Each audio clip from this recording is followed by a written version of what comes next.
लोटे में, चांदी का पात्र ना हो तो दूसरा ले लीजिए, उसमें कच्चा दूध डाला जाता है, चावल डाला जाता है, उसमें लोटे में ये चीज़ें, लोटे पर कुमकुम लगाई जाती है।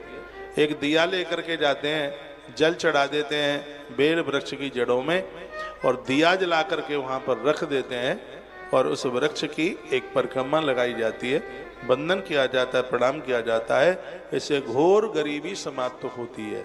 मैंने पिछले साल भी ये बात बोली थी और पद्म पुराण और स्कंद पुराण में दिवाली के 5 दिन के महात्म्य का वर्णन किया है। ये मैंने आपको स्कंद पुराण अंतर्गत ये बात बताई है, जिसमें धनतेरस वाले दिन बिल्व पूजन होता है, बेल के वृक्ष की पूजा होती है। चोटी से लेके तलवे तक अपनी जितनी हाइट है कम से कम उतना कलावा उसके तने से बांधा जाता है। और व्यवस्था हो जाए तो बेल वृक्ष के नीचे एक ब्राह्मण को भोजन कराया जाता है, घर से सामान ले जाया जाता है। एक ब्राह्मण को जमाने से, उसमें तो ये लिखा है शिव पुराण में, करोड़ों ब्राह्मणों को जमाने का फल प्राप्त हो जाता है। पूरा देश मुझे सुन पा रहा है, ठीक से सुन लीजिएगा। धनतेरस वाले दिन घर से प्रसाद बना करके लेके जाइए, एक ब्राह्मण देवता को बुलाइए और बेल वृक्ष के नीचे बिठा करके उसको भोजन कराइए। बेल का पेड़ नहीं है तो बेल का गरुआ पास में रख लीजिए, घर जमा दीजिए, इससे आपके घर में बरकत होगी। ये संपूर्ण बातें प्रमाणित हैं। धनतेरस का त्यौहार अब के बार 18 तारीख को है, छोटी दिवाली 19 तारीख को है, बड़ी दिवाली 20 तारीख को है। तो यहाँ इस कार्यक्रम की जो पुड़ावती है 18 तारीख को है और अच्छे मुहूर्त में इसकी पुड़ावती है। इस तरीके से आप धनतेरस का त्यौहार मनाइए। यदि आप कैलेंडर रखते हैं घर में तो धनतेरस को लेके आइए, यदि आप पंचांग रखते हैं तो घर में धनतेरस के दिन आप पंचांग लेकर के आइए।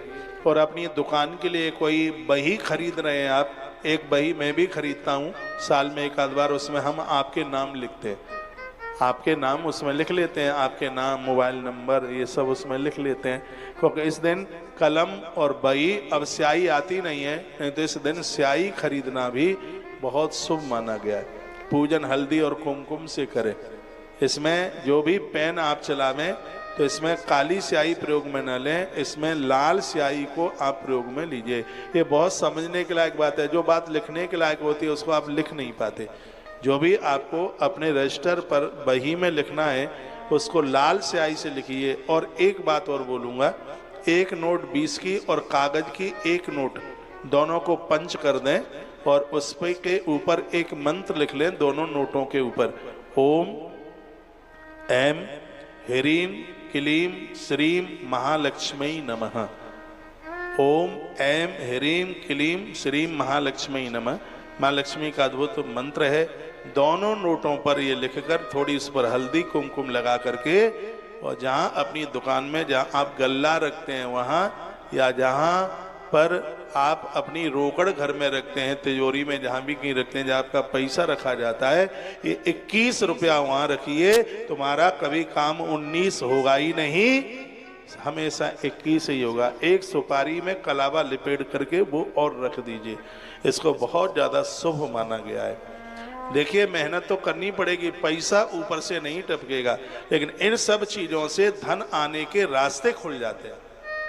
और ये ऐसे देखो, कल कौन मेरी माँ थी यहाँ पर, मुझे कल रात्रि को या आज सुबह मुझे बता रही थी कि हमारे बेटे के सिर के ऊपर इतना बड़ा फपोड़ा हो गया, बहुत ज़्यादा, ऑपरेशन की ज़रूरत पड़ रही थी। कहते हैं कि ऑपरेशन की ज़रूरत पड़ रही थी। डॉक्टर ने कहा खतरा हो सकता है, नस कट जाएगी, सिर की नस कट जाएगी, इसलिए ऑपरेशन का बहुत बड़ा इसमें खतरा हो सकता है। कहा महाराज जी, हमने आपकी कोई कथा शिव महापुराण की सुनी, उसमें आप बोल रहे थे कि भगवान महादेव का जो जल है उसके छींटे अपनी देह के ऊपर लगाए जाएं तो शरीर की चर्म संबंधी सगरी बीमारियां खत्म हो जाती हैं। हमने छींटा तो नहीं लगाया, लेकिन नर्मदेश्वर भगवान के जल का अभिषेक करते हुए और वह पानी उसकी गांठ के ऊपर डाला।